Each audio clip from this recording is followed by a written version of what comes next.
Hello viewers, welcome to my channel. இன்றைக்கி நான் chicken fry பண்ண போகிறேங்க. அதை நான் இப்படி செய்கிறேன், பார்க்கலாம் வாங்க. 400 கிராம்ஸ் சிக்கன் நல்லா 3 தடவை நல்லா அலசி ஃபைனலாக மஞ்சள் போட்டு கழுவி எடுத்து வச்சுருக்கேன். இது போல் சின்ன சின்னதாக கட் பண்ணி வச்சுருக்கேன். ஃப்ரை பண்ணுறதுக்கு ஈஸியாக இருக்கும்.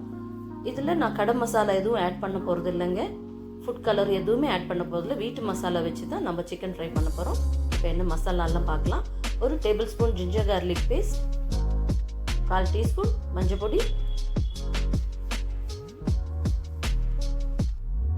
1 tablespoon chilli powder, 1/2 teaspoon salt,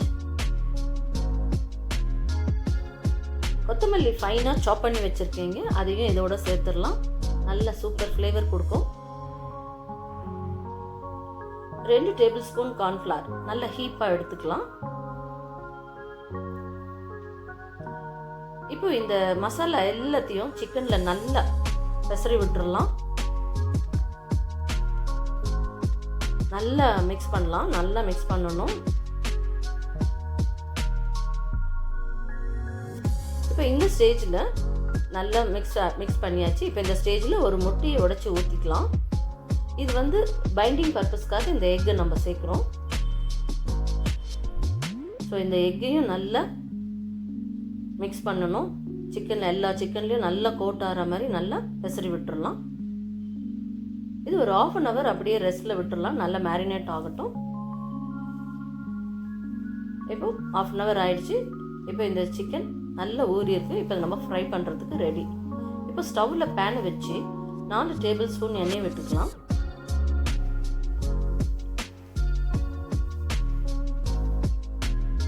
எண்ணெய் நல்லா சூடானதும் சிக்கன் நல்லா ஒன்றா அதில் ஃப்ரை பண்ணுறதுக்கு தள்ளி போட்டுக்கலாம்.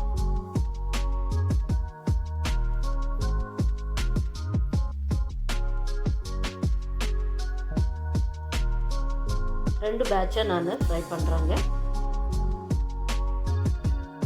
இப்போ இது இடையில கொஞ்ச நேரம் கழித்து அப்பப்போ திருப்பி விட்டுக்கணும். சிம்மிலே வச்சு வேக விடணுங்க.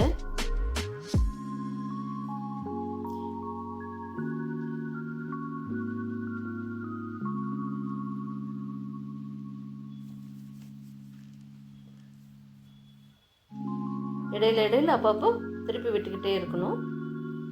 நல்ல கோல்டன் ப்ரௌன் நல்லா ஃபைனாக கிறிஸ்பியாக வர வரைக்கும் இதை ஃப்ரை பண்ணி எடுத்துக்கலாம். இப்போ நான் செய்கிற ஸ்டைலில் நீங்களும் ட்ரை பண்ணி பாருங்கள். சூப்பராக வரும். நல்லா டேஸ்ட்டாகவும் இருக்குங்க. ஆர்டிஃபிஷியல் கலர் எல்லாம் இந்த சிக்கன் மசாலா, 65 மசாலா, பேக்கெட் மசாலா அதெல்லாம் தேவையில்லை. நம்ம வீட்டில் இருக்க மசாலா வச்சு சிம்பிளாக டேஸ்டியாக பண்ணலாங்க. இது பிரியாணிக்கும் வச்சு சாப்பிட்லாம். சாம்பார் ரைஸ்க்கும் சூப்பராக இருக்கும். இது ஸ்டார்டராகவும் கொடுக்கலாம். ஈவினிங் ஸ்நாக்ஸாகவும் பண்ணி தரலாங்க. அவ்வளோதாங்க. சிக்கன் நல்லா ஃப்ரை ஆயிடுச்சு. இப்போ இந்த ஸ்டேஜில் எடுத்துடலாம். இதே போல் நெக்ஸ்ட் பேட்சும் ஃப்ரை பண்ணி எடுத்துக்கலாம். அவ்வளோதாங்க. சூப்பரான சிக்கன் ஃப்ரை ரெடிங்க. இதே ஸ்டைலில் நீங்களும் ட்ரை பண்ணி பார்த்து உங்கள் ஃபீட்பேக் கொடுங்க. இது வரைக்கும் இந்த வீடியோ பார்த்த அனைத்து உள்ளங்களுக்கும் என் நன்றி. இந்த வீடியோ உங்களுக்கு பிடிச்சிருந்ததுன்னா லைக் பண்ணுங்கள், ஷேர் பண்ணுங்கள், சப்ஸ்கிரைப் பண்ணுங்கள். இது வரைக்கும் சப்ஸ்கிரைப் பண்ண அனைத்து உள்ளங்களுக்கும் என் நன்றி. சப்ஸ்கிரைப் பண்ணாதவங்க சப்ஸ்கிரைப் பண்ணி எனக்கு சப்போர்ட் பண்ணுங்கள். நெக்ஸ்ட் ஒரு இன்ட்ரெஸ்டிங் ரெசிபியில் உங்களை சந்திக்கிறேன். தேங்க்யூ. பாய்.